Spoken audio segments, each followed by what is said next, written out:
नमो गोभ्यः श्रीमतिभ्यः सौरभेभ्यैव च नमो ब्रह्मा सुताभ्यश्च नमो नमः।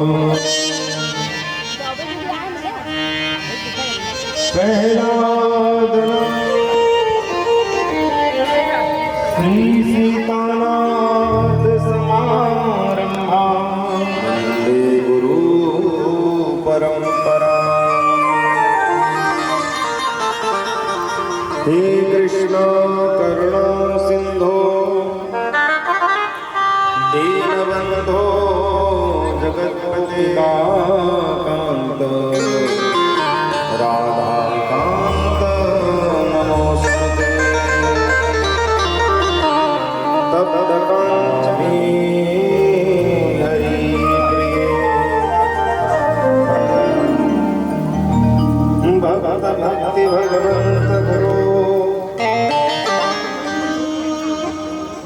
श्री राधे गोविंदा मन भजले हरि का प्यारा नाम है। श्री राधे गोविंदा मन भजले हरि का प्यारा नाम है। श्री राधे गोविंदा मन भजले हरि का प्यारा नाम है।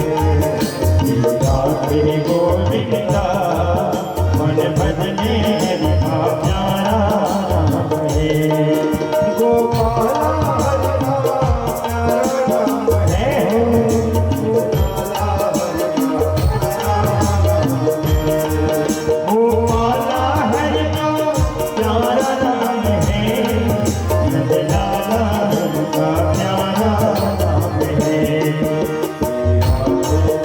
बड़े भाव के साथ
श्रीमद्भागवत महापुराण की जय।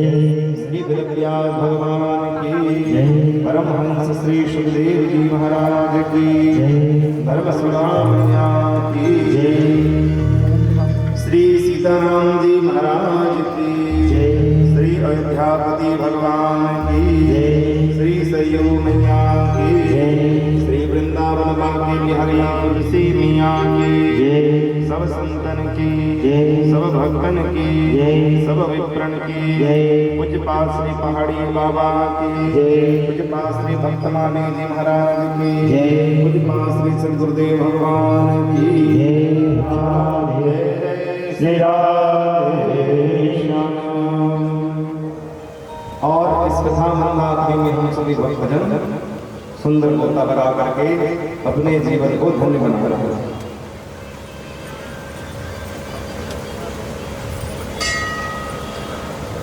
कल श्री ध्रुव जी का सुंदर सा चरित्र श्रवण किया। ध्रुव यानी होता है अटल विश्वास। जिनके जीवन में श्रद्धा और विश्वास है, जिनके जीवन में सरलता है, सरल भक्त ही भगवान को प्राप्त कर सकता था। किसी प्रकार से उसके मन में द्वंद्व न हो कि हमें भगवान मिलेंगे कि नहीं मिलेंगे, इसके द्वंद्वता नहीं होनी चाहिए। बस इतनी भावना होना चाहिए कि हम राम जी के हैं और राम जी हमारे हैं। बाकी संसारिक पदार्थ सुख दुख तो चलता रहता है। ये सुख दुख हानि लाभ जीवन मरण धन संपत्ति वैभव पुत्र पवित्र परिवार ये जो कुछ भी है ये सब क्या है। मान लो आपके सामने भोजन की थाली है और उसमें पापड़ है, कचौरी है, टमाटर की चटनी है, पिसी हुई चटनी है, बढ़िया सुंदर मिर्चा है, सब कुछ बढ़िया चकाचक कर दिया गया हो, थाली में परोस दिया गया हो और आपको रोटी न दिया जाए, दाल न दिया जाए, सब्जी न दिया जाए, चावल न दिया जाए तो कोई महत्व रहेगा? बाकी बोलो कोई महत्व नहीं रहेगा। ऐसे ही जो संसार के जो पदार्थ हैं, धन है, वैभव है, पुत्र है, पवित्र है, परिवार है, ये सब क्या है? नमक मिर्ची धनिया टमाटर बिजौरी पापड़ ये सब यही है। परंतु श्री जगन्नाथ रूपी भात न हो, सब्जी न हो, दाल न हो तो फिर कोई महत्व रह सकता है?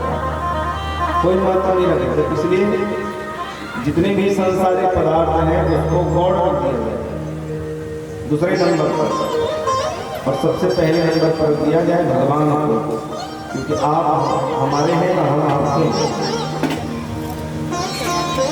जो सरल भक्त होते हैं उनको ही भगवत प्राप्ति होती है। मन कर्म वचन छाड़ चतुराई और भजत कृपा तो नहीं रखा। सरलता से, सरल हृदय से जब आप भक्ति करोगे तो ही भगवान की प्राप्ति हो सकती है। जैसे उसमें तर्क होना चाहिए, न कुतर्क होना चाहिए, न वितर्क होना चाहिए। केवल संतों ने कह दिया तो तुरंत स्वीकार करना और तुरंत स्वीकार करके उस मार्ग पर बढ़ जाए। परंतु एक बात याद रखना, एक ही साधे सब सधे और सब साधे सब जाए। बात समझ में? जीवन में तकलीफ आ गया, किसी के पास गए तो कहा कि कामना हो श्री गणेश जी की पूजा करो, हर बुधवार को दुर्वा चढ़ाना, 21 दुर्वा तुम्हारे कष्ट दूर हो जाए। ठीक है महाराज, 1 महीने तक उसने दुर्वा चढ़ाया, बोले अरे परेशानी दूर नहीं हो रही है, क्या बात है?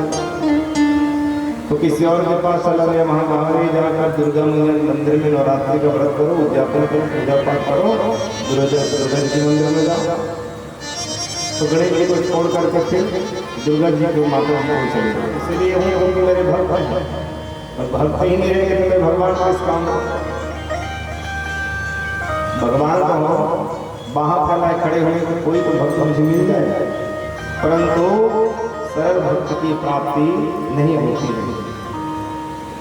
सरल भक्त की प्राप्ति नहीं हो रही है क्योंकि हम महिमा को स्वीकार नहीं करते, तर्क करते रहते हैं, महिमा स्वीकार नहीं करते। बोले सबकी अपनी अपनी महिमा है।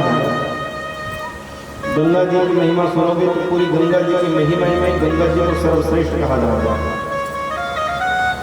श्री शिव महापुराण सुनोगे तो शिव जी में ही शिव जी को सबसे प्रमुख माना जाता है।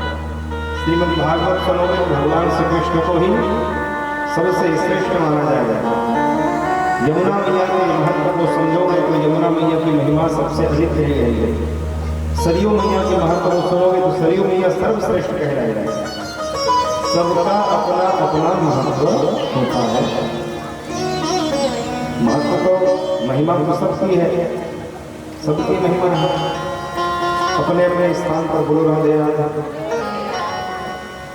अच्छा बताओ,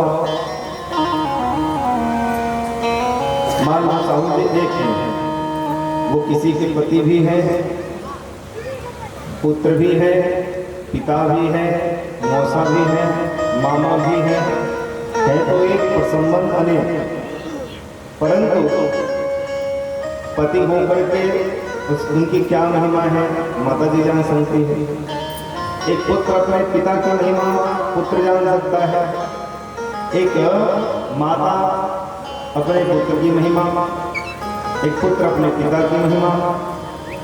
अलग अलग संबंध वाले अलग अलग रूप से उनकी महिमा को बखान करेंगे। मेरे मामा ऐसे हैं, मेरे मौसा जी ऐसे हैं, मेरे स्वामी ऐसे हैं, तो अलग अलग प्रकार से अलग अलग उनकी महिमा का बखान करेंगे। ऐसे ही परमात्मा तो एक है, परंतु अलग अलग महिमा उसके भक्त गाते हैं तो एक पर नाम है अनेक। एक ही साधे सब सधे और सब साधे सब जाए। जिसमें आपकी श्रद्धा हो उसमें ही भाव रख करके आपको भजन करना चाहिए। आजकल लोग निष्काम भक्ति को छोड़ करके सकाम भक्ति में ज्यादा दौड़ रहे हैं। किसी ने कह दिया ये तरह ऐसा करने से ऐसा होगा तो उसको छोड़ दिया, दूसरा काम करने लग गया, उसको छोड़कर फिर दूसरा काम करने लग गया, उसको फिर छोड़ दिया फिर दूसरा काम करने लग गया। इस प्रकार हमारे मन में किसी प्रकार से श्रद्धा होती ही नहीं है। एक को छोड़कर के दूसरे में खुद पड़ तो ध्रुव यानी क्या होता है? बोले ध्रुव यानी अटल विश्वास। अटल विश्वास केवल 5 महीने में ध्रुव ने भगवान को प्राप्त किया, केवल 5 महीने में। और परीक्षित जी ने केवल 7 दिन में, और राजा खटवांग ने केवल 2 घड़ी। बोलो राधे राधे। तत्काल भगवान की प्राप्ति होती तत्क्षण, पर उसके लिए हृदय में प्रेम होना चाहिए। जो प्रेम गली में, जो प्रेम गली में आए नहीं, प्रियतम का ठिकाना क्या जाने। प्रेम गली में आए नहीं, प्रियतम का ठिकाना क्या जाने। जिसने कभी प्रेम किया ही नहीं वो प्रेम निभाना क्या जाने। जिसने कभी प्रेम किया ही नहीं वो प्रेम निभाना क्या जाने। जो वेद पढ़े और भेद जो वेद पढ़े और भेद करे मन में नहीं निर्मलता आए, मन में नहीं निर्मलता आए। कोई कितना भी चाहे ज्ञान कहे, कोई कितना भी चाहे ज्ञान कहे, भगवान को पाना क्या जाने, भगवान को पाना क्या जाने। ये दुनिया गोरख धंधा है, ये दुनिया गोरख धंधा है, ये जग माया में अंधा है, जग माया में अंधा है। जिस अंधे ने प्रभु को देखा नहीं, जिस अंधे ने प्रभु को देखा नहीं, वो रूप बताना क्या जाने, वो रूप बताना क्या जाने।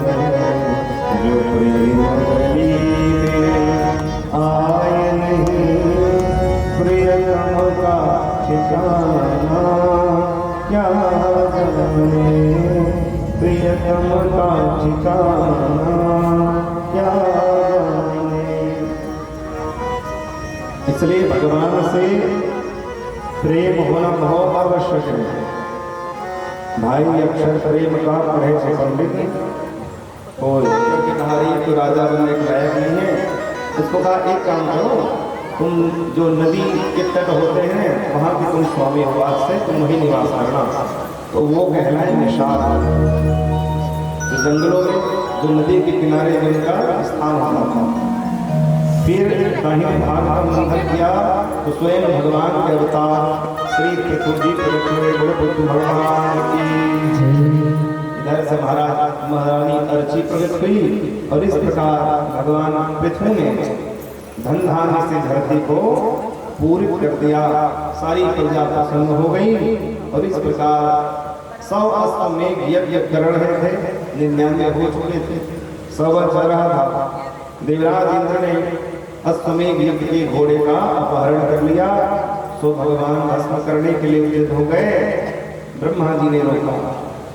उस समय भगवान स्वयं प्रकट हुए और भगवान पृथु को उस समय वरदान स्वरूप में भगवान श्री हरि ने 10,000 कान प्रदान किया, मतलब श्रवण शक्ति। बोलो राधे राधे। क्यों मांगा उन्होंने? क्यों मांगा? क्योंकि प्रभु मैं आपकी कथा को समझ सकूं।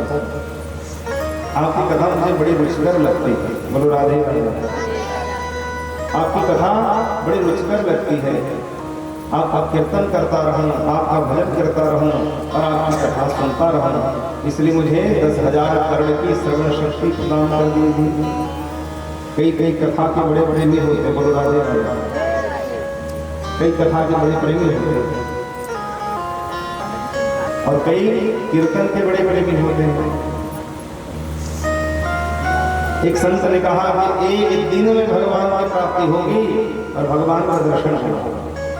लोगों ने आकर कहा महाराज कैसे होगा, हमको बता दीजिए एक दिन में।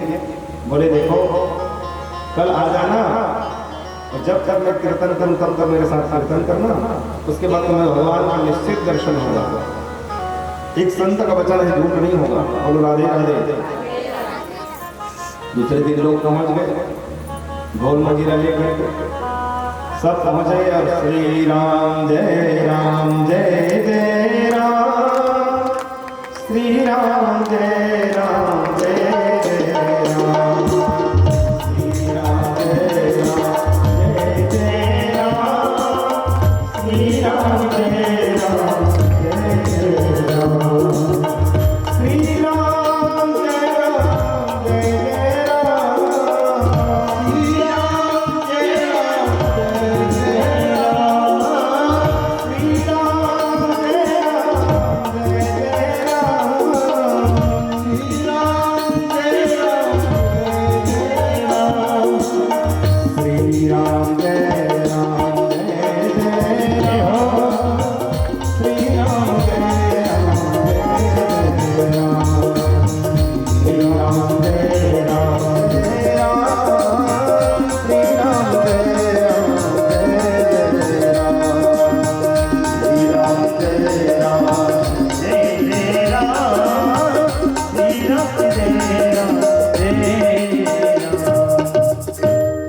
बड़ा कीर्तन हो रहा है। महात्मा जी तो हो पूछो मत, करताली लेकर के वो झूम झूम के श्री राम जय जय राम, श्री राम जय जय राम खूब नाच रहे हैं। अच्छा नाचते नाचते पता है 5-6 घंटे हो गए। बोलो राधे राधे। अब ओ भीड़ लगी हुई भगवान के दर्शन करेंगे, धीरे खसरते गए। इस प्रकार महात्मा जी अकेले नाच रहे हैं। सुबह से शाम हो गई और शाम से रात हो गई, पूरा पंडाल खाली हो गया। बोलो राधे राधे।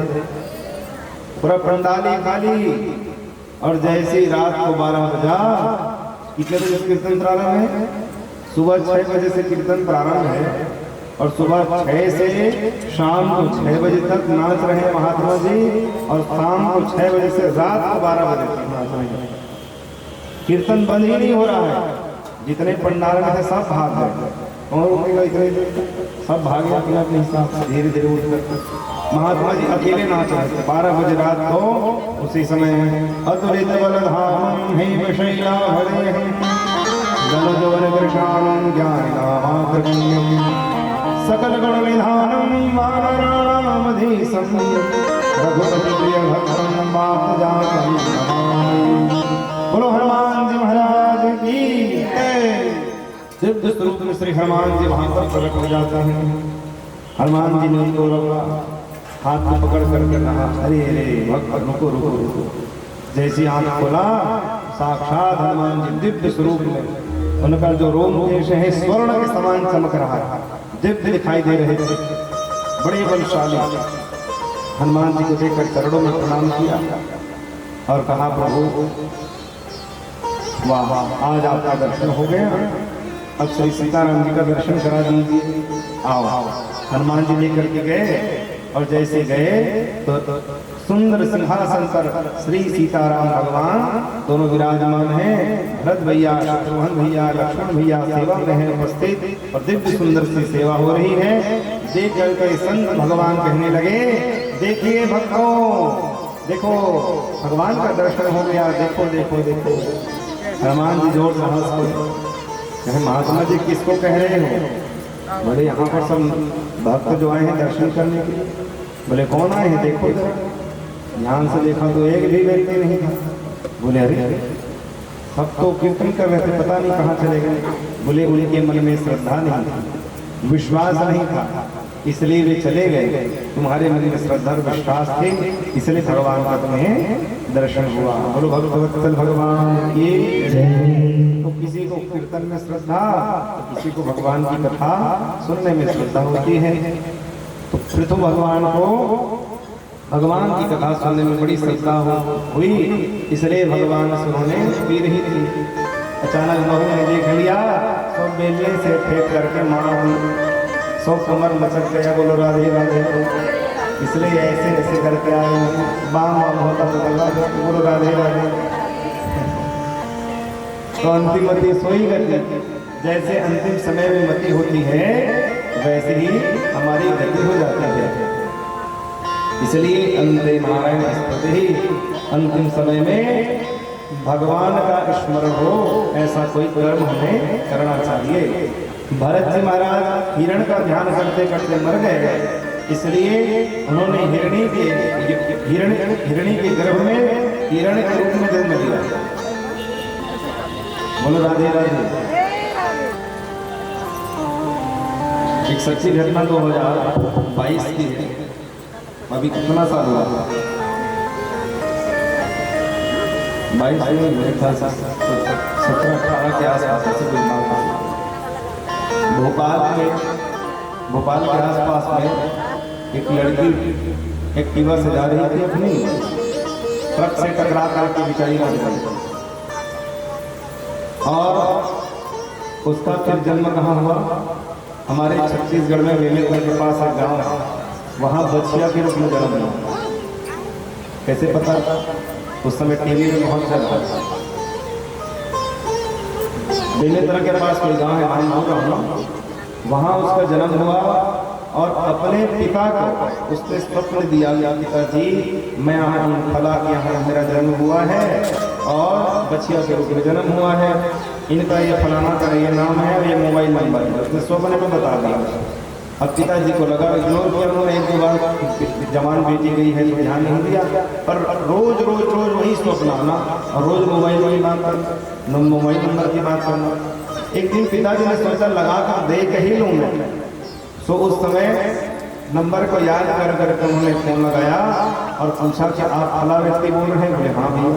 आपके घर में कोई बच्चिया का जन्म हुआ है? बोले हाँ अभी तो हुआ है, 10 दिन हुआ। बोले आपको कैसे पता? बोले भैया मैं बस आ रहा हूँ, कुछ मत पूछो। परिवार सहित आए वहाँ से छत्तीसगढ़ और उन्होंने प्रार्थना की कि इसको हमें दे दो। तो भैया सहित यहाँ से लेकर के वहाँ गए। ये पुनर्जन्म है, क्या है? पुनर्जन्म। किसी न किसी योनि में जाना ही पड़ता है, परंतु कुछ ऐसी भगवान की कृपा रही होगी जिसके कारण उसको अपने पूर्व जन्म की स्मृति बनी रही, कुछ न कुछ रहा होगा। आज भी वो मोबाइल में है, यूट्यूब में सर्च मार ला के देख लेना, बच्चिया के रूप में जन्म, बोलो राधे राधे। महाराज ने कहे कि नहीं जाता, बोलो हर हर।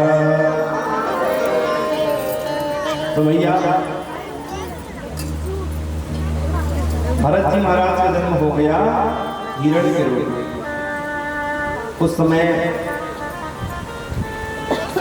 एक महात्मा जी का जूठा खा खा करके अपने प्राण उसमें त्याग दिया हिरण के रूप में। और फिर एक अंगिरस गोत्र के ब्राह्मण के घर में फिर से उनका जन्म होता है, फिर से जन्म हुआ। और भरत जी महाराज आज जब बालक थे तो उनके पिताजी ने उनका नामकरण संस्कार किया और उस समय भी उनका नाम उन्होंने रखा भरत। परंतु भरत जी महाराज को पूर्व जन्म की सारी बात स्मरण, उनको भरत जब थे ना राजा चक्रवर्ती सम्राट भरत, तब से उनको सब कुछ स्मरण है। और भरत जी महाराज स्मरण करके मन में विचार करने लगे कि अब की बात चाहे कुछ भी हो जाए, मैं किसी भी मनुष्य से कुछ भी बात नहीं करूंगा। ऐसा लगेगा सबको मानो मैं कोई मूर्ख हूँ, जड़ बुद्धि का हूँ, ऐसा व्यवहार करने लगे। खा रहे हैं तो खाते ही रहते, नहा रहे हैं तो जब तक कोई रोके ना तब तक नहाते ही रहते। बोलो राधे राधे। ऐसे उसकी माँ ने उसका नाम और रख दिया, अरे भरत। उन्होंने विशेषण जोड़ दिया ऊपर से, बोले जड़, अभी तक खा ही रहा है, जड़ कहीं का मूर्ख, उठ जल्दी से। तो भरत जी जब माँ मना करते कभी उठते नहीं तो खाते ही रहते। हम नहाने गए हैं ना तो नहाते ही रहते। माँ कहती बड़ा पागल है ये लड़का, अरे बेटा क्या कर रहा है, कि जड़ हो गया है, निकल रहा। माँ कहती तब बाहर निकलता, कोई भी काम करे करता ही रहता। माँ बड़ी परेशान हो जाती, भाई बड़े परेशान हो जाते, भाई की जो पत्नी थी भाभी है वो भी परेशान हो जाती। इसलिए गांव में उनका नाम पड़ गया जड़ भरत। सब लोग जड़ भरत कहते हैं और जड़ भरत किसी से बात नहीं करते। कोई कहता ओ भरत, अरे भैया सुनना, तेरी भाभी गांव गई है, मेरे घर में आकर थोड़ा बर्तन मांज देगा। तो उसके घर में जाकर दिन भर बर्तन मांज ही रहे।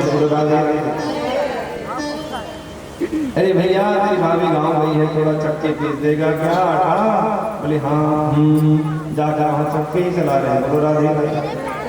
गांव के लोग इस प्रकार उससे काम करवाते रहते थे फ्री में। और भरत जी महाराज बड़े आनंद से जो कोई भी कोई काम दे देता भगवान का कार्य समझ करके ये करने लग जाते थे। एक दिन की बात है, एक पड़ोसी उनका आया, कहा पंडित जी प्रणाम। उनके भाइयों ने कहा प्रणाम भैया प्रणाम। अब आप लोग चने की खेती आपकी है भैया, बढ़िया फसल तो लगा हुआ है। अब देखो क्या है, मेरा वहाँ पर 2 एकड़ है, आप लोग का 7 एकड़ है। इतनी गैया इतने बैल सब घूम रहे हैं, फसल खराब ना कर दे, इसलिए देखभाल मैं करता हूँ। परंतु आज मैं जा रहा हूँ गाँव जा रहा हूँ और फसल नुकसान ना हो, इसलिए अगर आप लोग आज्ञा करें तो भरत को ले जाऊँ मैं। बोली ले जाओ जाओ, अच्छी बात है, ऐसे घूमता रहता है। ठीक है भरत, इनके साथ जाओ, जा करके खेत की रखवाली करेंगे। सो डंडा पकड़ करके भरत जी चले गए जा करके वहाँ पर कुंदरा में बैठ गए। पड़ोसी ने कहा कि भैया ये काम करो, मैं आ रहा हूँ, जल्दी तुम बैठे रहना। और कोई गैया बैल चिड़ै चुरगुन को कुछ भी नहीं आना चाहिए। ठीक, भरत जी बैठ गए, वो चला गया वहाँ से। अब भरत जी ने सोचा, बताओ, जब से सृष्टि बनी है तब से पृथ्वी जहाँ पर है वहीं पर। आप जिस घर में हो अभी 200 साल बाद कोई वहाँ और रहेगा। बोलो राधे राधे। उसके 200 साल बाद 100 साल बाद वहाँ कोई और रहेगा। बताओ, कोई लेकर जा सकता है? बड़े बड़े राजा महाराजा आए, बड़े बड़े सिकंदर आए, अकबर आए, अब बड़े बड़े राजमहलों को उन्होंने जीता, बड़े बड़े राजमहल बनवाए, परंतु कोई लेकर गया? कोई लेकर के नहीं गया। जो था यही मिट्टी का ढेर, उसको होना ही नहीं। जो कि सोचते थे स्वर्ण की सदन बनाएंगे, वे सारे अरमान आज लेते चले जाते हैं। कहे चंद्रमणि सुंदरा और मित्र, देते हुए कभी हम भेटे चले जाते हैं। कोई ना रहेगा यहाँ भाग्य चक्र के खिलाफ, बात चले जाते हैं, बीते चले जाते हैं। बड़े बड़े मकानी गद्दी पे ओढ़ने वाले, अंत में दफन होने कफन लपेटे चले जाते हैं। कोई सुई के नोक के बराबर भी यहाँ से कुछ लेकर के नहीं जाएगा, फिर भी उसमें मन रहता है। बोलो राधे राधे। सबको पता है, फिर भी उसमें मन लगा रहता है। भरत जी ने सोचा, अरे ये तो सब राम जी का है, राम जी का खेत है, राम जी की गैया है, राम जी का बैल है, राम जी की चिड़िया है, इसलिए मैं कौन होता हूँ रोकने वाला। और भरत जी ने और कह दिया, आओ सब आओ, भंडारा खुल गया है, आओ आओ आओ। राम जी की चिड़िया, राम जी का खेत, चुगलो रे चिड़िया घर भर के, आओ आओ आओ, सब आओ सब आओ, भंडारा खुला है, आओ आओ आओ। सब आए और सारी गैया जितने भी बैल है भैंस है सब घुस गए। भरत जी कहते हैं, वो 2 एकड़ में खपल चल दो बगल में। बोलो राधे राधे। पड़ोसी की, हाँ, जहाँ पर सब बढ़िया खा रहे थे, अचानक उनका जो पड़ोसी वो आ गया। पड़ोसी ने देखा, अरे भरत को मैंने यहाँ पर देख रेख करने के लिए बैठाया था, तो खुद ही सबको खिला रहे, बैठा के पागल जड़ मूर्ख नहीं था। जा करके उसके भाइयों को कहा, अरे भैया राम हो, मैं क्या बताऊँ, क्या हुआ भैया, आप लोगों के चक्कर में मेरे 2 एकड़ का फसल नुकसान हो गया। तो क्या बात हो गई?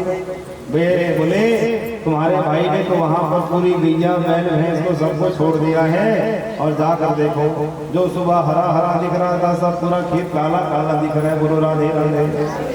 उनके भाई दौड़ करके गए, भरत को देख करके क्रोधित हो गए, बोले जड़ मूर्ख, आज के बाद घर लौट करके मत आना, पागल कहीं का, भाग गए यहाँ से, अब की बार लौट करके आना मत।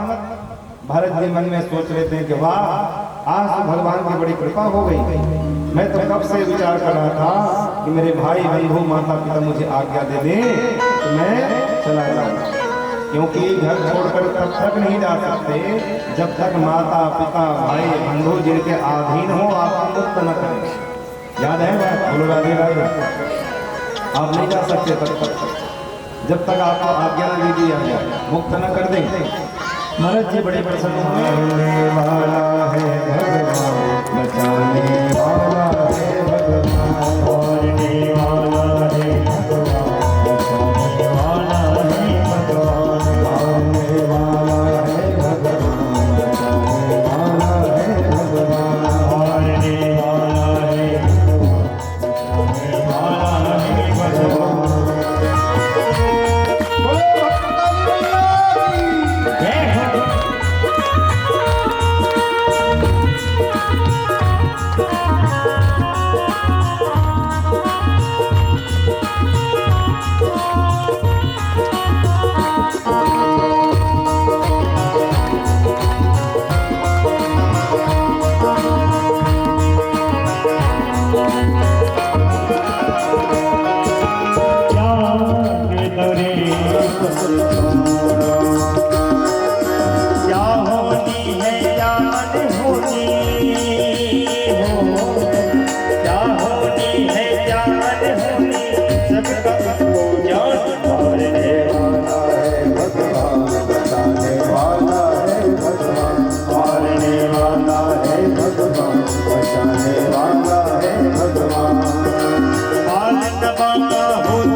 उसी का सोचा यहाँ पे होता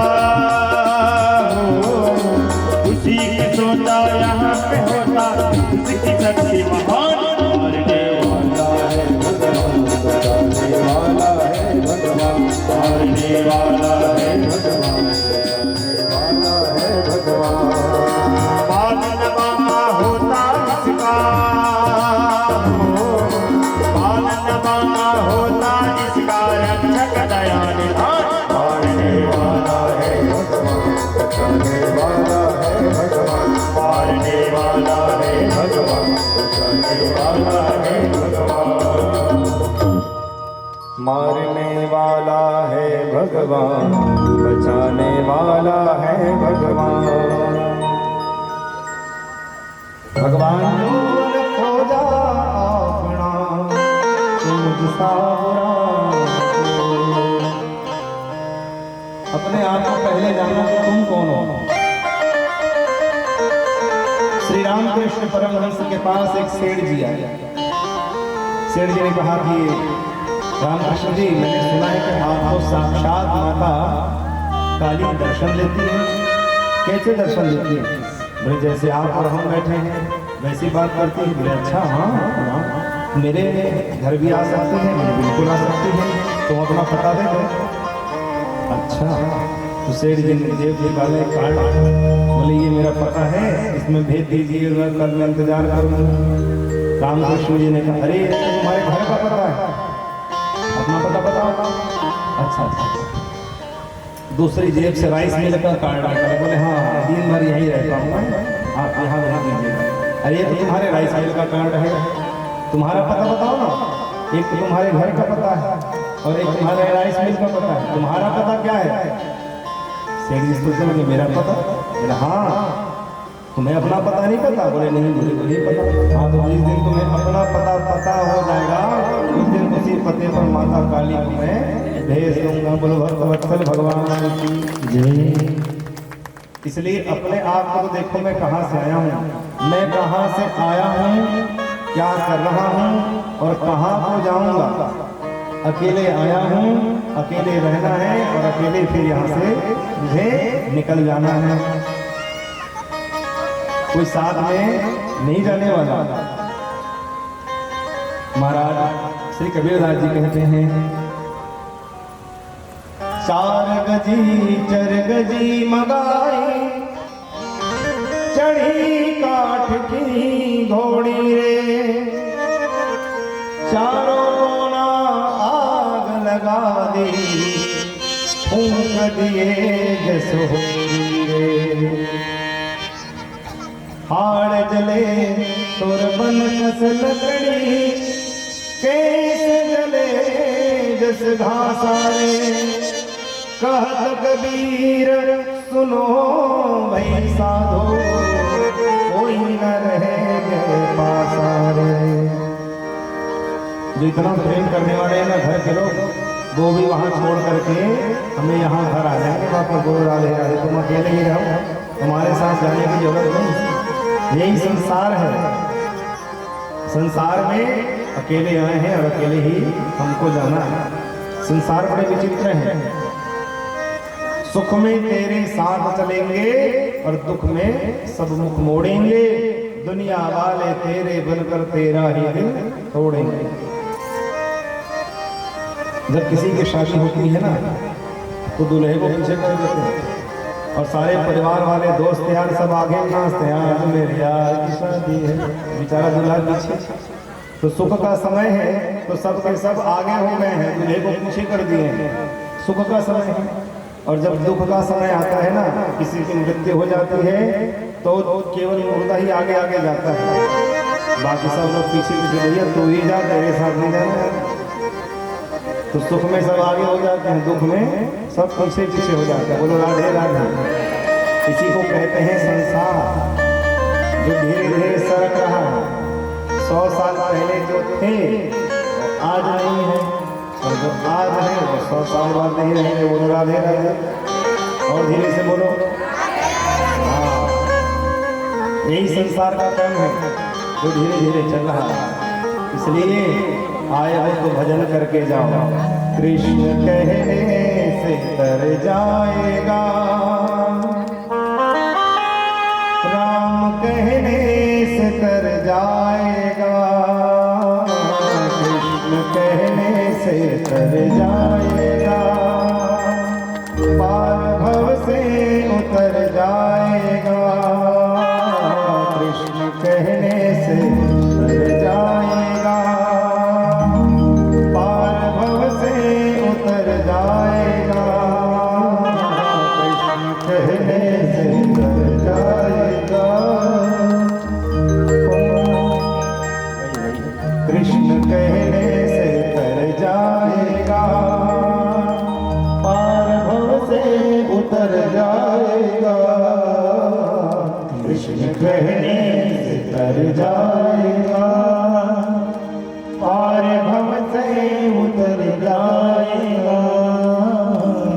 बड़े मुश्किल से नरदम मिला, क्या पता फिर किधर जाएगा। बड़ी मुश्किल से नरदम मिला, क्या पता फिर किधर जाएगा, कृष्ण कहने से तर जाएगा, पार भव से उतर जाएगा, कृष्ण कहने से तर जाएगा, पार भव से उतर जाएगा।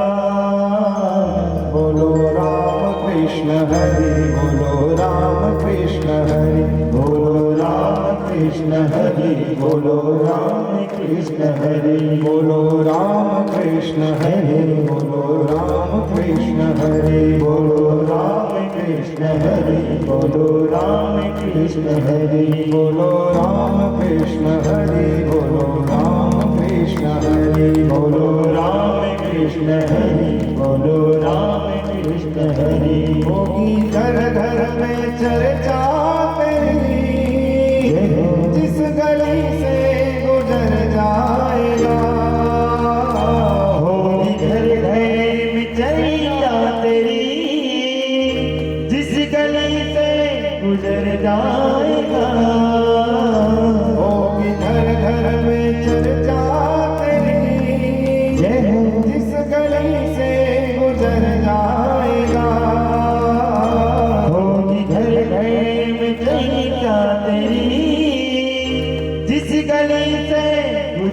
जाएगा, कृष्ण कहने से तर जाएगा, पार भव से उतर जाएगा। कृष्ण कहने से तर जाएगा, पार भव से उतर जाएगा। बोलो राम कृष्ण, दोनों ताली बजाते जाते, दोनों हाथ कृष्ण बोलो राम कृष्ण हरि, बोलो राम कृष्ण हरि, बोलो राम कृष्ण हरि, बोलो राम कृष्ण हरि, बोलो राम कृष्ण हरि, बोलो राम कृष्ण हरि, बोलो राम कृष्ण हरि, बोलो राम कृष्ण हरि, बोलो राम कृष्ण हरि, बोलो राम कृष्ण हरि। भक्तवत्सल भगवान की जय। वे स्वर्ग से आए हुए हैं। पहला गुण दान प्रसंगो, दानशीलता की भावना जिसके भीतर है वह स्वर्ग से आया हुआ जीव है, जिसका हाथ सदैव ऐसे खुला रहता है, ऐसे बंद नहीं रहता। क्योंकि दान देने के लिए धन की आवश्यकता नहीं पड़ती, दान देने के लिए उदारता की आवश्यकता। कई लोगों के पास धन तो होता है पर हृदय नहीं होता। अनान्य खर्चे के लिए हम पैसा खर्च कर देंगे, परंतु दान देने की जब बारी आती है तो हृदय उनका नहीं रहता। तो स्वर्ग से आए हुए जो जीव होते हैं ये बड़े उदार हृदय के होते हैं। हृदय खोल करके मानो ऐसा लगता है कि सब कुछ क्या दे दूं। कई लोगों का भाव ऐसा है, क्या दे दूं मैं, लुटा दूं, ऐसा भाव। और सच में जितना वो लुटाते हैं भगवान उतना ही उसको दे देते हैं। इसलिए उदारता, हृदय में उदारता होनी चाहिए, धन की आवश्यकता नहीं पड़ती है। दानशीलता की भावना उसके भीतर होनी चाहिए। बोलो राधे राधे। एक स्थान पर कथा हो रही थी, बड़ा सुंदर पंडाल लगा हुआ था। एक बड़े सुंदर महाराज बैठ करके कथा कह रहे थे, बड़ा दान पुण्य वहां पर हो रहा था।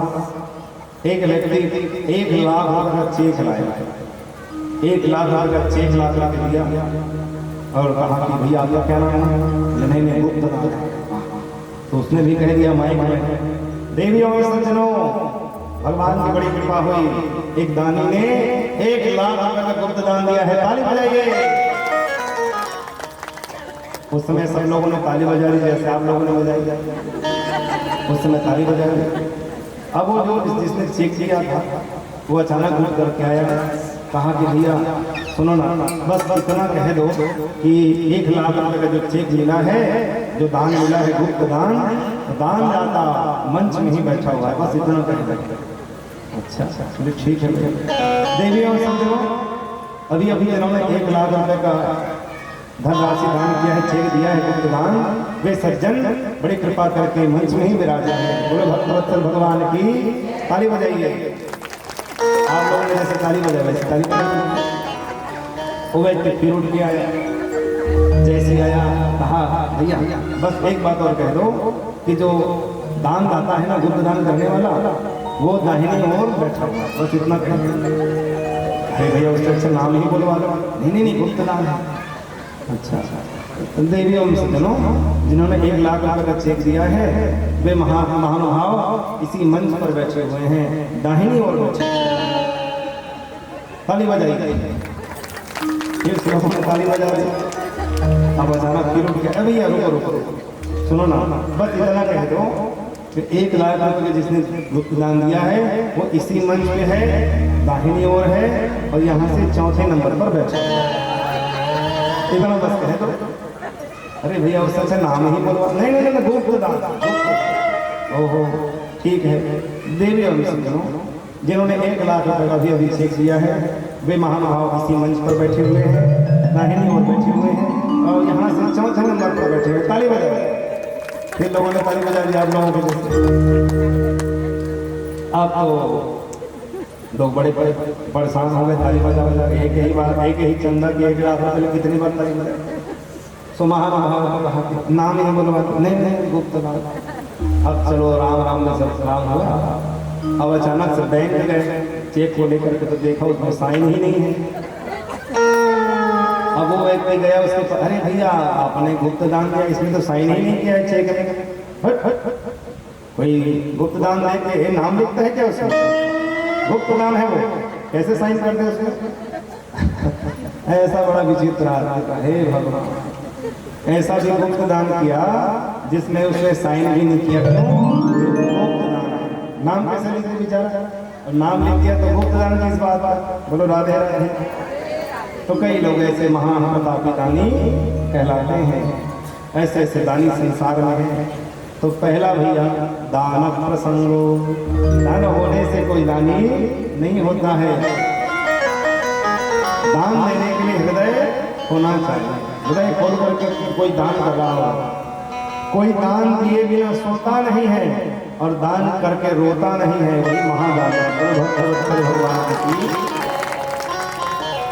दान देकर, दान दिए बिना सोता नहीं और दान देकर रोता नहीं। तो दान प्रसंगो और मधुरा वाणी, और जिसकी वाणी बड़ी मीठी है, जो बड़े सद्भाव से सबके साथ हाथ जोड़ करके विनय पूर्वक राम राम कहाँ जा रहे हैं, सब ठीक है, सब बढ़िया। वाणी बढ़िया होनी चाहिए। कोई व्यक्ति सज्जन है, मीठी मीठी उसकी वाणी है, उसको देख करके जान जाओ कि वे स्वर्ग से आया हुआ जीव है, स्वर्ग से आया हुआ है। वाणी ऐसा बोलिए मन का पाप हो, और को शीतल करे आप शीतल। वचन वचन में अंतरो, वचन के हाथ न पाओ। एक वचन है औषधि, एक वचन है धाम। वचन वचन में अंतर होता है, वाणी वाणी में बात होती है। कई लोग मीठी मीठी वाणी में बात करते हैं। वृंदावन में बंसीवट के पास सुदामा कुटी, बोलो राधे राधे। सुदामा कुटी में एक महात्मा जी रहते थे और उनकी आदत थी हर बात में क्या कहने की, भैया राम जी की इच्छा से, हर बात। एक दिन कपड़े पैकिंग कर रहे थे, ऐसी फटा हुआ, बोले हाँ अब महंगा 2000-2500 में ऐसे जीन्स इसका मिलता है फटा हुआ, शोरूम से लेके आते हैं 1000 वही लगी नहीं फाड़ देते हैं। बोलो राधे राधे। तो फटे पुराने कपड़े कोई पहन रहा हो तो समझो दरिद्र लक्ष्मी का वास हो जाता है। इसलिए इनके बारे में जरा सावधानी बरतना चाहिए कि देखो सौभाग्य का प्रतीक है, सौभाग्य का प्रतीक है। अच्छे अच्छे कपड़े पहनना चाहिए, बढ़िया रहना चाहिए, इत्र लगाना चाहिए, तांबूल खाना चाहिए, पान खाना चाहिए, गृहस्थियों बढ़िया रहना चाहिए, भगवान की सेवा करनी चाहिए। इस सौभाग्य का चिन्ह माना जाता है। तो इस प्रकार अच्छे से रहो, बढ़िया, क्यों दरिद्रता करना घर में। तो इस प्रकार अपने घर में कभी भी सामग्रियों को फैलाना नहीं है। बोलो राधे राधे। ये जरूरत मत पड़े कि कोई मेहमान आ जाए तो जल्दी से ले जाकर कहीं भर दो और कपड़े को भर दो, ऐसी आवश्यकता ना पड़े। इसलिए वस्त्रों को, कपड़ों को घड़ी कर करके रखना चाहिए, सुव्यवस्थित, और घर के सभी लोगों को ऐसा करना चाहिए। एक अकेली माता थोड़ी करेगी। इसलिए सारे घर के लोग अपने अपने वस्त्रों को, कपड़ों को सब व्यवस्थित, सामग्रियों को व्यवस्थित करके रखें। तो ऐसे घर में लक्ष्मी जी का वास होता है। और अव्यवस्थित है तो दरिद्र लक्ष्मी का वास वहाँ पर हो जाता है। अगर गौ माता को खिला देना चाहिए। जूठे बर्तन रात को नहीं रखना चाहिए। जूठे बर्तन रात को रखने से दरिद्र लक्ष्मी का वास हो जाता है। इन सब चीज़ों को ध्यान देना चाहिए। दरिद्रता स्वजने सुबैरम, अपने ही भाई बंधुओं से कोई बैर रखता हो तो समझ जाओ वे नरक से आए हुए प्राणी हैं। दरिद्रता स्वजने सुबैरम, नीच प्रसंगो कुलहीन सेवा। नीच का संग करने वाला, शराब पीने वाले का कोई संग करे, जुआ खेलने वाला का कोई संग करे तो समझ जाओ नरक से आया हुआ प्राणी है। नीच प्रसंगो कुलहीन सेवा, चत्वार चिन्हानि नरके स्थितानां। ये 4 चिन्ह हैं जो नरक से आए हुए प्राणियों का चिन्ह कहा गया है। इस प्रकार ये चिन्ह बता के समझ आ गई बात। अब देख लेना कौन स्वर्ग से आए हैं और कौन नरक से आए हैं। बोलो राधे राधे। हाँ, और दूसरों को देखने से पहले हाँ स्वयं को मूल्यांकन कर लेना है। बोलो भक्तवत्सल भगवान की जय कृष्ण कन्हैया लाल की जय। भगवान से सदैव प्रार्थना करनी चाहिए कि हे नाथ, हे गोविंद, हमसे अगर किसी प्रकार से कोई भूल हो रही हो तो उनको आप क्षमा कर दीजिए, क्योंकि हम तो आपके हैं, आप हमारे हैं। करते रहोगे भजन धीरे धीरे, भजन धीरे धीरे तुम मिल जाए। भजन धीरे धीरे तो मिल जाएगा वो सजन धीरे धीरे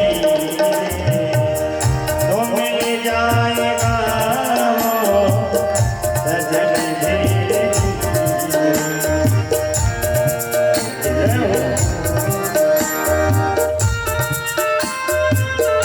हरि बोल। जय श्री राधे। जय प्रेम से दोनों हाथ में तालियां देते हुए। जय हो। हरि बोल।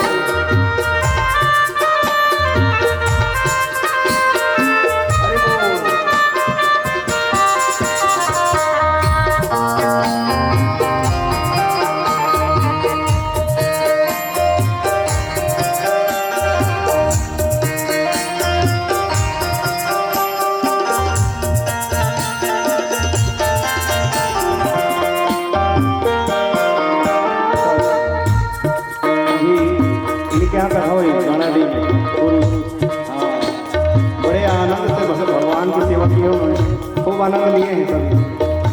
बोलो भक्तवत्सल भगवान की जय। अगर उनसे मिलने दिल में तमन्ना,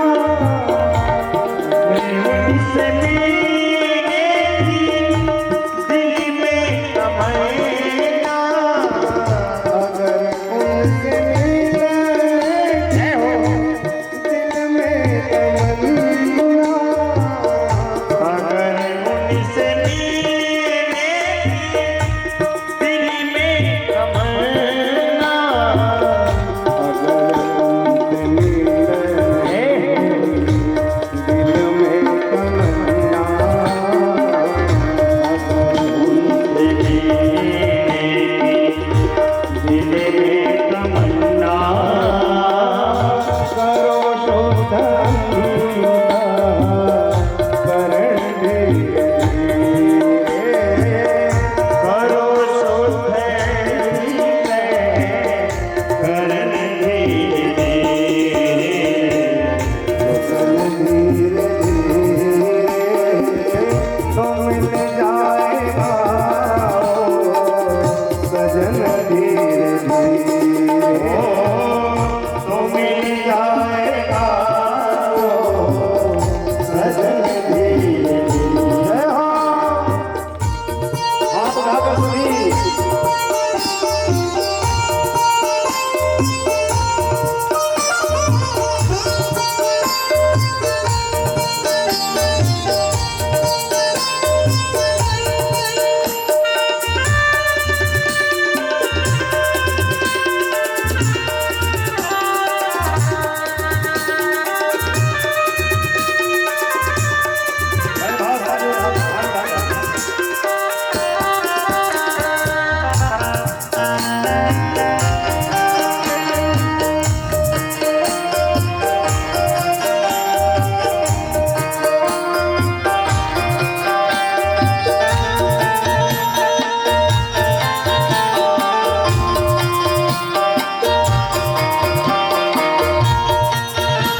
धीरे धीरे तो मिल जाएगा सजन धीरे तो मिल जाएगा सजन धीरे तो मिल जाएगा सजन धीरे तो मिल जाएगा सजन धीरे जो करते रहोगे भजन धीरे धीरे तो मिल जाएगा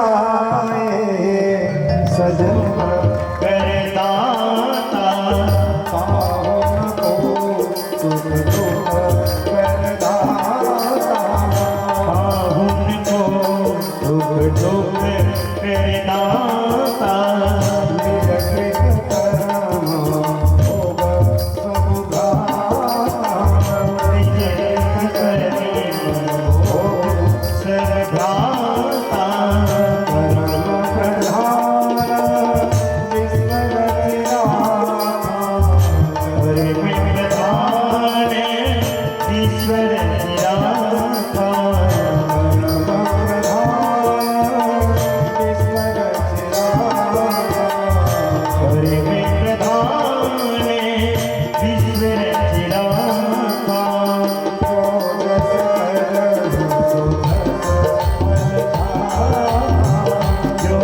जो जस करहि सो तस मन जाता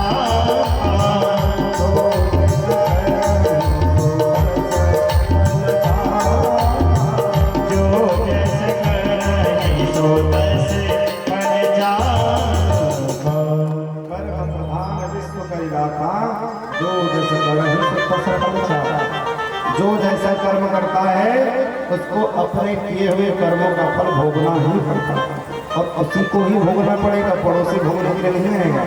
जिसने कर्म किया उसे ही भोगना पड़ेगा। बोलो राधे राधे। मान लो आप रास्ते से जा रहे हो, आपकी आंखों ने एक आम का बगीचा देखा। किसने देखा? आंख ने देखा। चल कर कौन गया? तोड़ा किसने? खाया किसने? तृप्ति किसको मिली? अब आप बढ़िया आम खा रहे हैं, पीछे से आया चौकीदार, गिरे से डंडा लेकर और पीठ को मारा दम से। हे भगवान! अब पीठ बेचारा सोचा, ना मैंने देखा था, ना मैं चल कर गया, ना मैंने तोड़ा, ना मैंने खाया, ना मुझे कुछ मिला, मार मुझे मिल रहा। अब बताओ, पीठ ने जरूर मार खाई, परंतु रोना किसको पड़ेगा? गलती किसने की थी? देखने की आंखों ने गलती की थी, पराये धन को अपना समझ लिया। देखने की गलती इसने की थी, इसलिए अंत में इसी को रोना पड़ेगा। बोलो राधे राधे। कर्म आप करोगे, खाने वाले आपके घर परिवार के लोग होंगे। आपकी पत्नी वो तो कहे कि आप मुझे ब्याह करके लाए हो, बाहर से चोरी करके लाते हो, डाका डाल कर लाते हो, आपका प्रॉब्लम, मेरा प्रॉब्लम नहीं है। तो आप जानो कैसे लाते हो। आपका तो धर्म बनता है कि आप मुझे पालो, मेरे बच्चों को पालो, अपने माता पिता की सेवा करो। तो आप जानो कि आप धन कहाँ से लाते हैं। अब कर्म जो किया है, खाने वाले तो सब हैं, परंतु भोगेंगे तो केवल एक। कर्म का फल एक ही भोगेगा जिसने किया है। बोलो राधे राधे। इसलिए कर्म प्रधान विश्व करी राखा, जो जस करहि सो तस फल चाखा। कर्म का फल सबको भोगना ही पड़ता है और उसके लिए अलग अलग नरक बनाए हुए हैं। कामिस्त्र, अन्न कामिस्त्र, रौरव, महारौरव, कुंभी, पाकम, असिपत्रवनम, कृमि, भोजनम, न जाने कितने प्रकार के नरक हमारे कर्मों के फलों को भोगने के लिए बनाया गया है। अच्छा, एक बहन के मन में एक शंका हो गई, क्या महाराज जी आप कहते हैं कि नरक में ले जाकर के वहाँ बड़ी सी कढ़ाई में तेल पड़ता रहता है और उसमें ले जाकर के डाल देते हैं। जो मांस आदि का सेवन करते हैं उनको ले जाकर के वैसे उस तेल की कढ़ाई में डाल देते हैं। अब इधर भगवत गीता में भगवान कहते हैं कि नैनम छिंदन्त शस्त्राणि नैनम दहति पापः न चैनम क्लेदयन्तापो न शोषयति मारुतः। जब ना कोई अस्त्र शस्त्र उसको काट सकते हैं, न जला सकते हैं, तो ले जाकर के उसको पकाते कैसे हैं? ये बोलो राधे राधे। उसने बहुत अच्छा प्रश्न किया। देखो, जब भी किसी की मृत्यु होती है तो या तो वह प्रेत बनता है। प्रेत कब बनता है? जब उसका पिंडदान इत्यादि न किया जाए, विधि पूर्वक उसके और दैहिक संस्कार न किया जाए, तो वह प्रेत बन करके भटकता रहता है। परंतु घर परिवार के लोगों के द्वारा अगर उसके लिए पिंडदान इत्यादि की व्यवस्था की जाए, तो पिंडदान करने से उसको ताड़न शरीर की प्राप्ति होती थी। ताड़न शरीर, तो 3 प्रकार के शरीर होते हैं, स्थूल, सूक्ष्म और कारण। स्थूल शरीर को जला दिए परिवार वालों ने, 2 शरीर चिपके हुए थे जिसके कारण उसको भूख और प्यास लगी हुई है। अब पिंडदान करने से स्थूल शरीर के रूप में ताड़न शरीर मिलता है, कितना बड़ा। उसी ताड़न शरीर से वह जो है 16 दिन में यमलोक को जाता है। पहले तो मरते ही सीधा पहुंच जाता है, हिसाब किताब होता है उसका, फिर वापस आ जाता है देखने के लिए कि मेरे परिवार के लोग मेरे लिए क्या कर रहे हैं, दान कर रहे हैं, गौदान कर रहे हैं, नहीं कर रहे हैं, क्या कर रहे हैं, देखने के लिए सभी आते हैं। वह आ जाता है। उसके बाद यहाँ पर 16 महीने का पिंडदान 12 महीने में पूर्ण किया जाता है। बोलो राधे राधे। ठीक है, 16 महीने का पिंडदान 12 महीने में पूर्ण किया जाता है।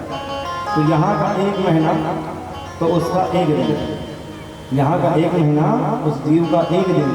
तो यहाँ हम 16 महीने का पिंडदान करेंगे तो उसको जाने में 16 दिन लगते हैं और 16 गांव पड़ते हैं बीच रास्ते में। उन 16 गांव को पार करके जीवात्मा यम के द्वार पर चला जाता है।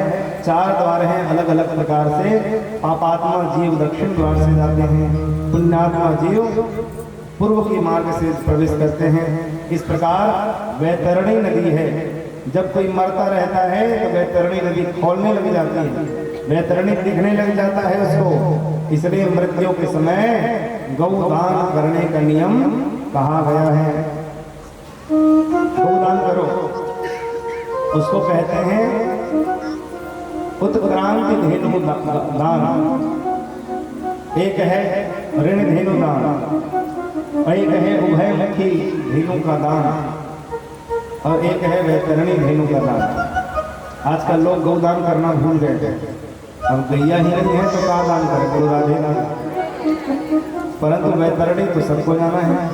अब वैतरणी में क्या है? वैतरणी में पीप बह रहे हैं। क्या बह रहे हैं?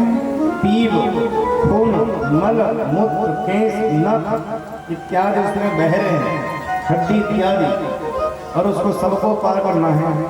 अब जब मृत्यु का समय आता है तो जीवात्मा घबरा जाता है, अरे मैंने जीवन भर गौ का दान नहीं किया, अब मुझे वैतरणी से कौन पार कराएगा? अब तो गैया ही नहीं पा रहे तो कौन वैतरणी कराएगा? इसलिए कई ऐसे परिवार हैं, मारवाड़ी, महेश्वरी, जैन इत्यादि, ये खास करके जो है वैतरणी आदि कर लेते हैं। तुलसी विवाह, वैतरणी, यमदान इत्यादि, चौमासा इत्यादि व्रत करके सब पूर्ण कर लेते हैं। गौदान जरूर करते हैं। बोल राधे राधे। तो इस प्रकार गौदान इत्यादि पहले के लोग करते थे। अब तो गैया ही नहीं पालते तो कहाँ से गौदान करते? गैया पालना चाहिए। आज के लोग गैया करके शिकार करके कुत्ते को पाल रहे हैं, कुत्ते को मुंह लड़ा रहे हैं, परंतु गैया को पालना नहीं चाहता। गैया घर से बाहर निकल गई और कुत्ता घर के भीतर प्रवेश कर गया। जिसके घर में कुत्ते के रोए गिरते हैं उसके घर से देवता और पीतर जो है दुरुस्त होकर के चले जाते हैं। इसलिए कभी कुत्ते का पालन नहीं करें। और कुत्ता चलो पाल भी रहे हो तो घर से बाहर रखो, सुरक्षा के लिए रख रहे हो, इनकम टैक्स वाले मत आए, कम से कम इतना पैसा हो गया है तो बाहर ही रख लो, बाहर ही उसको खाने पीने के लिए दो, परंतु घर के भीतर भी बिल्कुल भी प्रवेश नहीं कराना चाहिए। कुत्ता अधर्म का स्वरूप माना जाता है। कुत्ता को भीतर मत ले जाओ, बाहर ही रखो, बाहर उसको खाने पीने के लिए दो, परंतु बिल्कुल भी घर के भीतर प्रवेश नहीं कराना चाहिए। गैया की सेवा करना छोड़ दिए लोग और कुत्ते की सेवा में लग गए हैं। सुबह सुबह घुमा रहे हैं, बोलो राधे राधे। खाने के लिए उसके लिए न जाने कितने प्रकार के और विटामिन आते हैं, बिस्किट्स आते हैं, लोग उसको खिलाकर पुचकारते हैं जैसे मानो उसका बच्चा हो। बोलो राधे राधे। पहले जब शादी होती थी ना तो घर के लोग भोजन बनाते थे और नाचने वाली परी बाहर से आती थी। शादी होती थी ना, परी लड़के का रूप, लड़की का रूप बनाकर परी बनकर आता और बैंड बाजा बजता तो घर के लोग भोजन बनाते और बाहर से नाचने के लिए परी बुलाते। अब उल्टा हो गया, भोजन बनाने वाले बाहर से आते हैं, घर के लोग परी बन के नाचते। बोलो राधे राधे। इसी को कहते हैं कलयुग। क्या है? हाँ, तो गौ माता की उपेक्षा हो रही है और पता घर में प्रवेश कर रहा है। तो मृत्यु के समय वैतरणी धेनु का दान करना चाहिए। वैतरणी धेनु का दान करो, वह वैतरणी से पार कराने वाला होता है। राम कृष्ण की प्यारी गैया सारे जग की माता है। राम कृष्ण की प्यारी गैया सारे जग की माता है। धर्म मोक्ष की दाता भाग्य विधाता है। धर्म मोक्ष की दाता भाग्य विधाता है। राम कृष्ण की प्यारी दाता भाग्य विधाता है। धर्म मोक्ष की कृष्ण की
देखो, काम वासना दो रास्तों से प्रवेश करता है। पहला मार्ग है कान और दूसरा मार्ग है आंख। ये वासना कान से और आंख से ही प्रवेश करता है। भगवान कहते हैं काम क्रोध मद लोभ सब नाथ नरक के पंथ। ये सब नरक में ले जाने वाले हैं और इसके दो मार्ग हैं, एक है कान और दूसरा है आंख। इसलिए इनसे बचो। सबसे पहले अपने भीतर की वासना को मारो। भगवान श्री राम का जब अवतार हुआ तो सबसे पहले ताड़का का वध भगवान ने किया और ताड़का है वासना का स्वरूप। बोलो राधे राधे। ताड़का वासना का स्वरूप है। और कृष्णावतार में सबसे पहले भगवान ने पुतना का वध किया और पुतना भी वासना का ही स्वरूप है। और भगवान शिव ने कामदेव को जला करके भस्म किया। कहां से भस्म किया? तीसरे नेत्र से। जब शिव तीसर नयन उभारा, भगवान शिव ने अपने तीसरा नेत्र से जला करके भस्म करके, दो नेत्रों से भस्म नहीं किया। बोलो राधे राधे। दो नेत्र तो खुले परंतु उसमें भस्म नहीं किया। क्यों? इन दोनों नेत्रों से काम ने प्रवेश किया। किसको देख करके? माता पार्वती को देख करके। भोले बाबा जब कामदेव ने बाण चलाया, हृदय पर जाकर जब बाण लगा तो क्षण भर के लिए भोले बाबा पार्वती को देख करके उन्होंने उनके आंचल को पकड़ लिया। वासना उनके भीतर प्रवेश कर चुकी थी, पर योगी हैं तत्क्षण अपने आप को संभाला और जैसे ही संभाला तब आया कि अरे मैं तो ये क्या कर रहा हूँ, सुधारेंगे उसके बाद ही हम यहाँ से जाएंगे। संतों की मंडली वहाँ पर बैठ गई और अपना अपना भजन कीर्तन करने लग गए। उसी समय अजामिल आया। अजामिल ने कहा, हे कहाँ से आए हो तुम सब के सब, चले जाओ यहाँ से। और हाँ, जाते जाते चिमटा बाल्टी सब छोड़ के जाना, जमीन का किराया लगता है, बुला दिया। सारे संत हंसने लग गए। पीछे से उसकी पत्नी गड़ी कहा, क्यों क्यों क्यों क्यों चिल्ला रहे हो? मैंने कहा है इनको ठहरने के लिए। अच्छा तुमने कहा, तो कोई बात नहीं। अजामिल भी भीतर चला गया।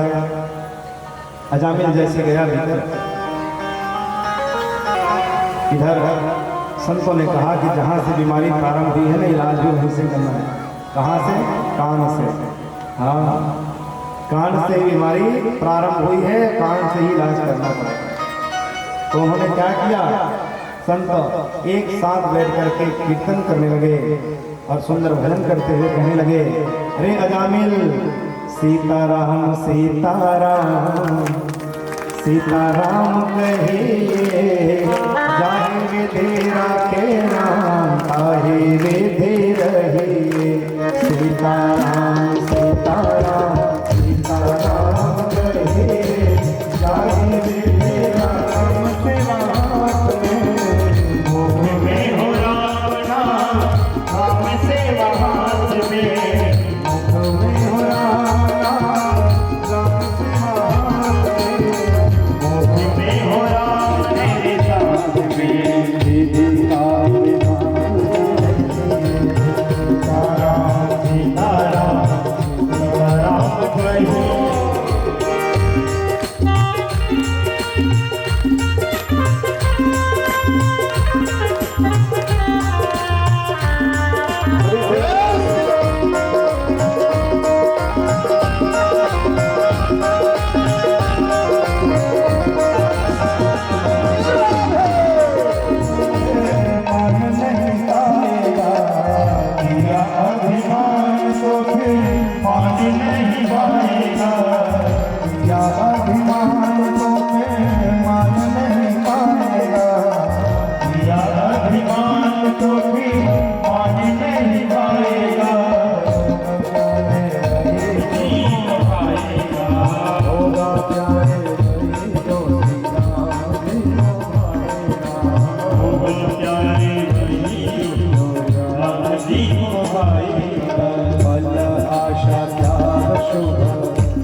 कि दानचंद मर गए।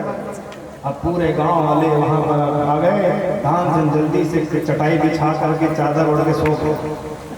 अब जैसे आकर सब लोग रोने लगे, बहुत अच्छे व्यक्ति, बहुत बढ़िया। एक ने कहा कल ही 1000 रुपये को उधार ले गया था, बढ़िया हो गया, मर गया। दानचंद ने कहा कि चलो कोई बात नहीं, बाद में मुझे ब्याज सहित दे दूंगा। बोलो राधे राधे। उस समय दानचंद पड़े हुए थे और कहा गाँव वालों ने कि चलो भाई आप ज़्यादा समय रखना ठीक नहीं है, चलो इसको लेकर के शमशान। अब उसको बांधा गया तो भी न उठा कर लेकर जा रहे थे।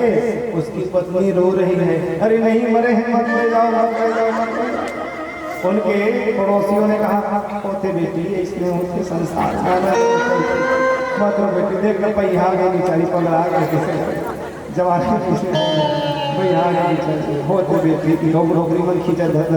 अरे मैं सही कहा नहीं मरे, उठा के पकड़ कर ले गए।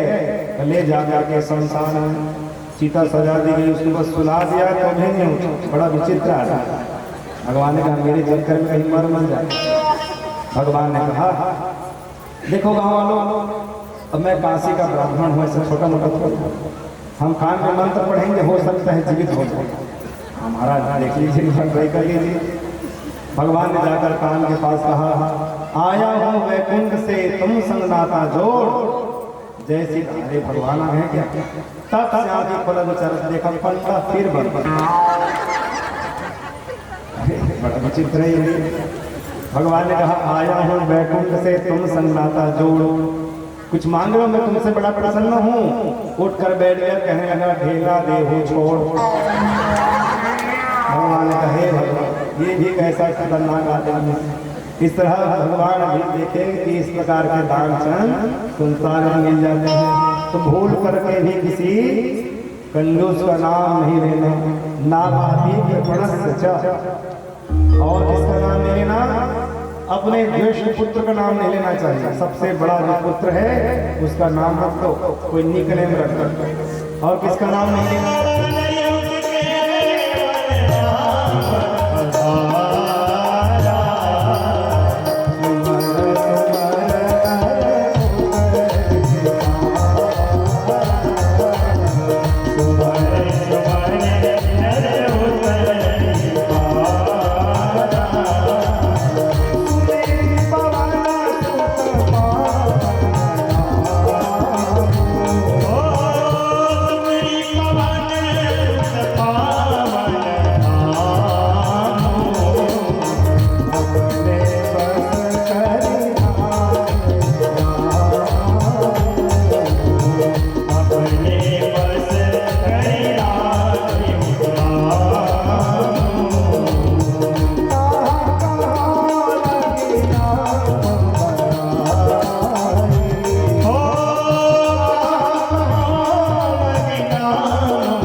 राजा के पास जाकर के भगवान वापस भगवान के कर्कश कहा, चलो मेरे साथ कहो सीताराम सीताराम सीताराम।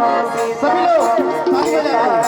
सीताराम सीताराम सीताराम सीताराम सीताराम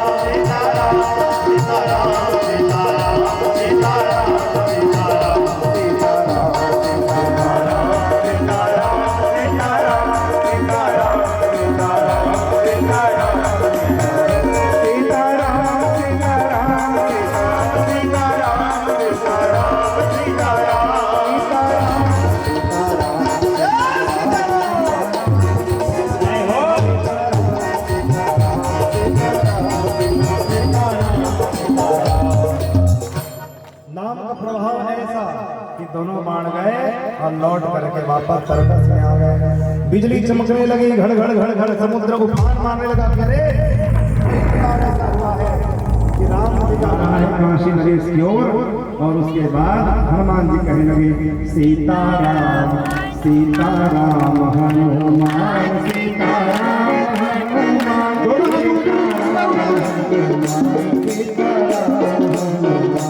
सीताराम हनुमान सीताराम हनुमान सीताराम हनुमान सीताराम।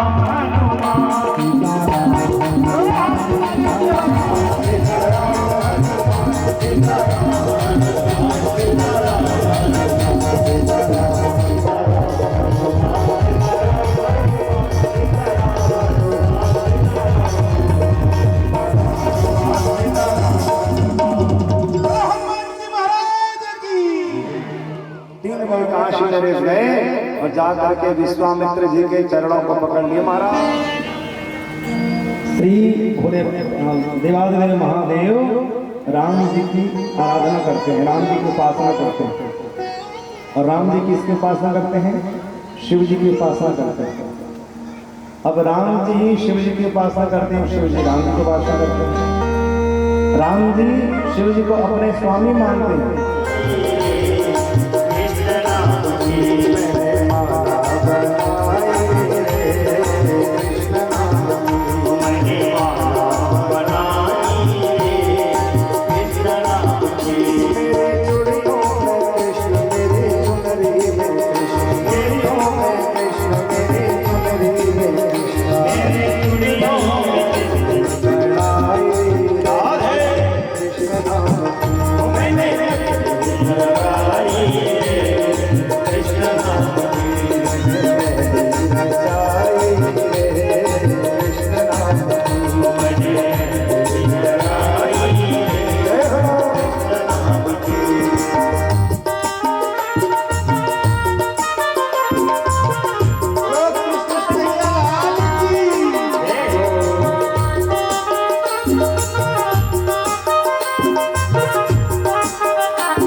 मन में अब छाया है अब मेरा रंग मन रंगा है कृष्ण रंग में। मेरा नहीं लगा कृष्ण रंग में मेरा तन मन रंगा है कृष्ण रंग में। वो मेरा नहीं लगा कृष्ण रंग में मेरा प्रीतम है कृष्ण मेरा जीवन है मेरा प्रीतम है कृष्ण मेरा जीवन है मेरा प्रीतम है कृष्ण मेरा जीवन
सभी बैठ जाइए जल्दी जल्दी। गोकुल वृंदावन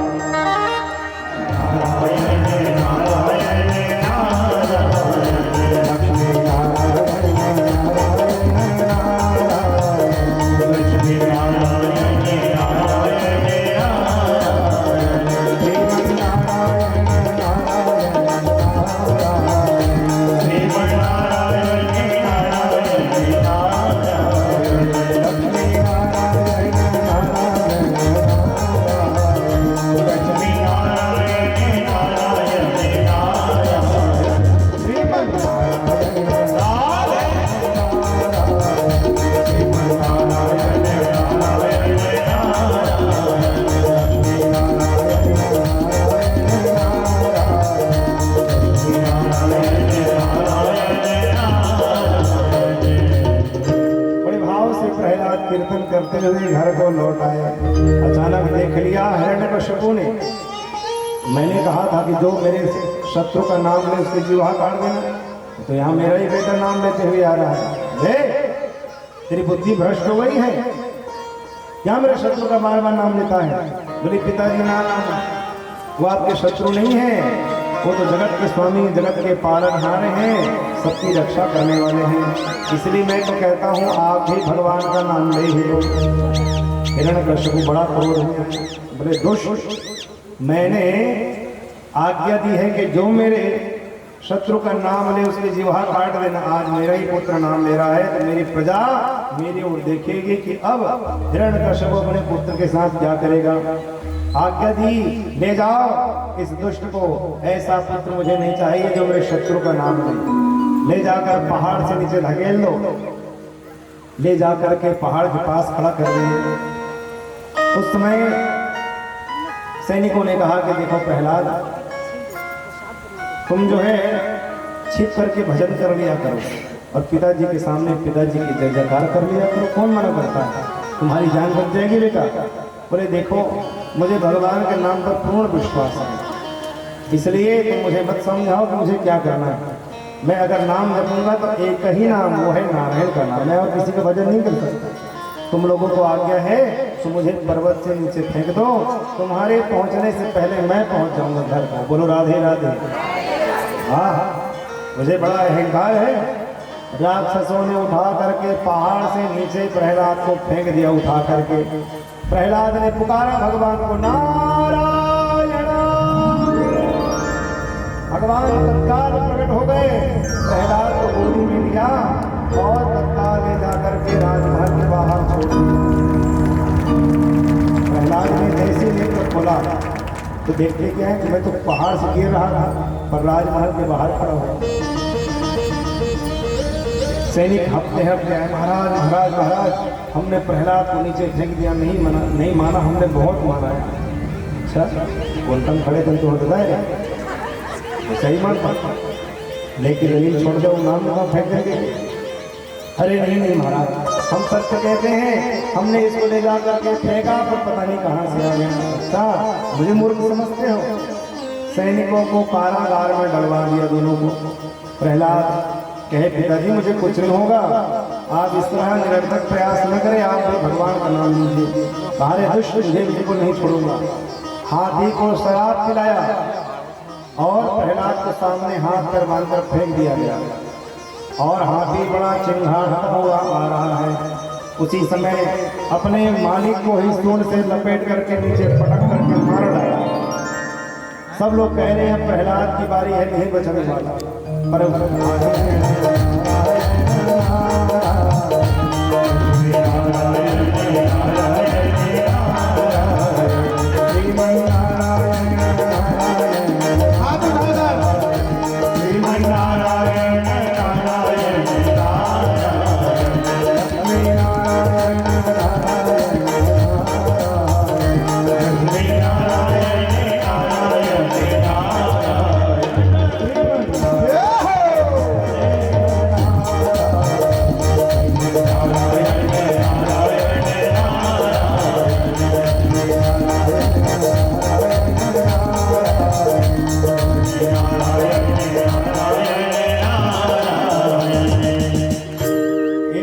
दौड़ता हुआ है, महाराज मर गया। कौन मर गया? महावत मर गया। प्रहलाद कहाँ है? तो हाथी पर बैठ कर नारायण नारायण कह रहा है। हिरण्यकश्यप को बुद्धि खराब। अब उसी समय मारने के लिए उद्यत हो गए, स्वयं मैं ही मारूंगा उसे। शुक्राचार्य ने रोक दिया, रुको ऐसा मत करो, बच्चा है। एक काम करो, इसको हमारे आश्रम में ले जाकर के छोड़ दो, वहाँ पर दानवी विद्या सिखाएंगे तो पूरा जीवन परिवर्तन हो जाएगा, सब भूल जाएगा। शुक्राचार्य के कहने पर प्रहलाद को ले जाकर के आश्रम में छोड़ दिया गया। प्रहलाद तो बढ़िया वहाँ पर नाम जप कर रहे थे।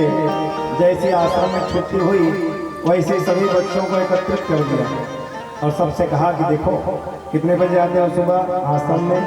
बोले 9 बजे आते हैं। अच्छा तो कल सुबह 8 बजे आ जाए। क्यों? तुम्हारे लिए बढ़िया बढ़िया मेवा मिष्ठान लेके आऊँगा। अच्छा तो दूसरे दिन सारे बच्चे 9-8 बजे ही पहुंच गए। प्रहलाद जी ने कहा कि जैसे जैसे मैं कहूँगा वैसा कहना पड़ेगा, जैसा मैं नाचूंगा वैसा नाचना पड़ेगा, तब मिठाई दूंगा, नहीं तो नहीं मिलेगा। सारे राक्षस बालकों ने कहा कि ठीक है। उस समय प्रहलाद खड़े होकर के वहां पर श्रीमन नारायण नारायण श्रीमन नारायण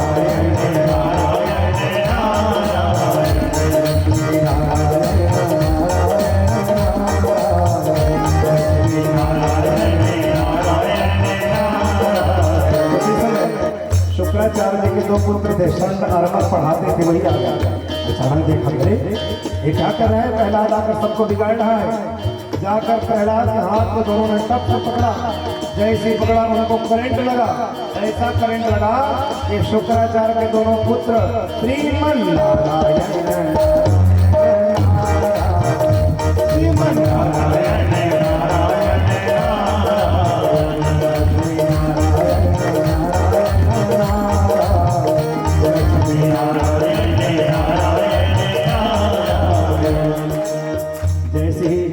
शुक्राचार्य जी आए वहां पर हिरण्यकश्यप के साथ। हिरण्यकश्यप बड़े क्रोध में आ गए, तमतमा गए कि देखो गुरुदेव आपके पुत्र ही इनको नचा रहे हैं। जाकर के हिरण्यकश्यप ने जैसे ही हाथ पकड़कर खींचा, जो करंट लगा था वो कट गया। अब तो कहा इस बच्चे को मैं नहीं छोड़ने वाला। प्रहलाद को पकड़कर केस पकड़ करके ले गए। होलिका आई थी, होलिका ने कहा भैया तुम चिंता मत करो, चिता जला दो बस, उसे लेकर मैं बैठ जाऊंगा। अरे बहन तो जल जाएगी। बोले नहीं, ब्रह्मा जी का दिया हुआ चादर है मेरे पास, उसे छोड़ कर बैठूंगी ना मुझे कुछ नहीं होगा। चिता सजाई गई, होलिका प्रहलाद को गोदी में लेकर के बैठ जाती है, आग लगाई गई और इधर ब्रह्मा जी ने चादर का असर खींच लिया। अब चादर भी जलने लगा ब्रह्मा जी का, तो होलिका जलने लग गई और इधर प्रहलाद बड़े पकड़ करके बैठे हुए। भागने लगी होलिका, प्रहलाद ने और पकड़ लिया। इस तरह होलिका जल करके राख हो गई। अग्नि के नीचे से कमल का पुष्प प्रकट हुआ, उसके ऊपर बैठ करके प्रहलाद श्रीमन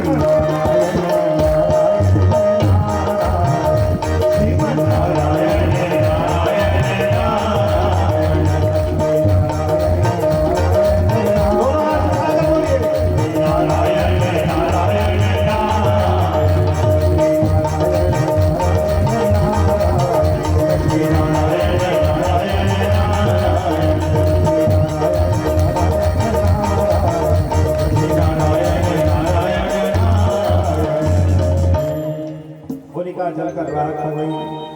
प्रहलाद को हिरण्यकश्यप की ओर बड़े क्रोध से देखने लग जाते हैं। उसी समय भगवान गए, जाकर हिरण्यकश्यप के साथ भयंकर युद्ध करने लग जाते हैं। हिरण्यकश्यप कब तक युद्ध करे, उस समय हिरण्यकश्यप के केस को पकड़ करके भगवान ने घसीटते हुए ले जाकर के चौखट में ले जाकर भगवान बैठे और बैठ करके भगवान हिरण्यकश्यप को गोदी में सुला करके उनका जो भी उन्होंने वरदान मांगा था सबको स्मरण कर लिया। क्या कहा था उन्हें, और रक्त का पान भगवान करके भगवान सुन जाएगा। देवता भी हाथ में पुष्प लेकर खड़े रह गए, पर भगवान के ऊपर डालने की हिम्मत नहीं हुई। आप लोग तो डाल दिए, देवताओं की हिम्मत नहीं हुई कि भगवान के ऊपर पुष्पों के वर्षा करके घबरा रहे, कहीं भगवान हमारे तरफ दौड़ के ना आ जाए। अब भगवान बड़े क्रोध में आकर के हिरण्यकश्यप का रक्त पान अग्नि को भगवान ने कह दिया। अब भगवान को कौन शांत करे, उस समय कहा कि जाइए जाकर के ब्रह्मा जी शांत कराइए, आपके वरदान के कारण ऐसा स्वरूप बना हुआ है। ब्रह्मा जी ने कहा भैया मुझे मधुबन में ले जाऊंगा। हाँ लक्ष्मी जी आप जाओ, आपके पति जी हैं, जाकर उनको शांत कराओ। लक्ष्मी जी ने कहा वो तुम्हारे घरे बोल रहा था, नहीं बोल रहा तो कौन जावे, बोले प्रहलाद को भेजो, आपके कारण अवतार हुआ, जाओ प्रहलाद को जाओ। प्रहलाद निकट चले गए। प्रहलाद के हाथ प्रभु मेरे मन में किसी प्रकार की कामना रूपी बीज भी अंकुरित नहीं होनी चाहिए और मेरे पिताजी की दुर्गति न हो, बस यही दो वरदान दे दिए। भगवान बड़े प्रसन्न हुए, वरदान दिया और कहा कि साहब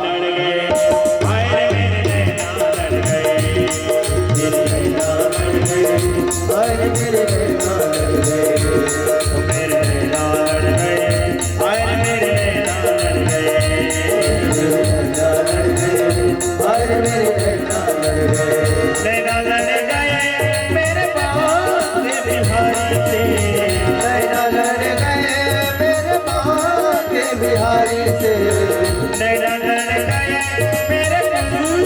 बिहारी से मेरे बिहारी से उन्हीं से लड़ गए, उन्हीं से लड़ गए।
करोत्पन्नं पयोरेतो क्षेमा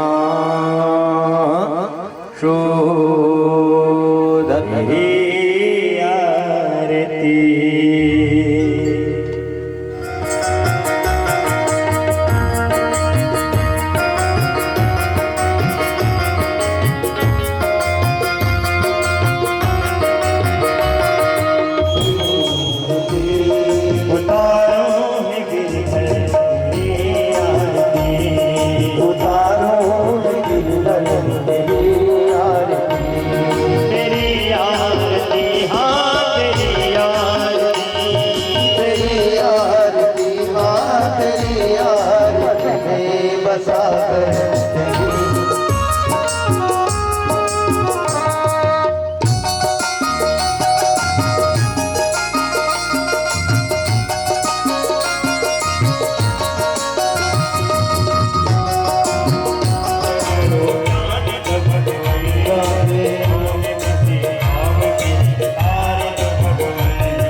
भागं सहस्रयोजनेव धनवानिधनमसे जलेन सिद्धीकरणं पुष्पै देवाभिवन्दनमायुवारोग्यम्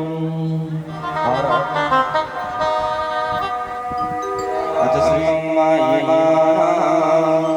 हाथ जोड़ विनती करो सुनो मेरे श्याम पुष्पांजलि अर्पण करूँगा पुष्प करो स्वीकार नाना सुगंध पुष्पाणि यथा भवानी च पुष्पांजलिर्मयः परमेश्वर क्षम्यतां परमेश्वर बोले महादेव के जय हो माता पिता के जय हो नगर के समस्त देवी देवताओं के जय हो कुल देवी देवताओं के जय हो माँ भवानी जगज्जननी दुर्गा मैया के जय हो श्री शंकर भगवान के जय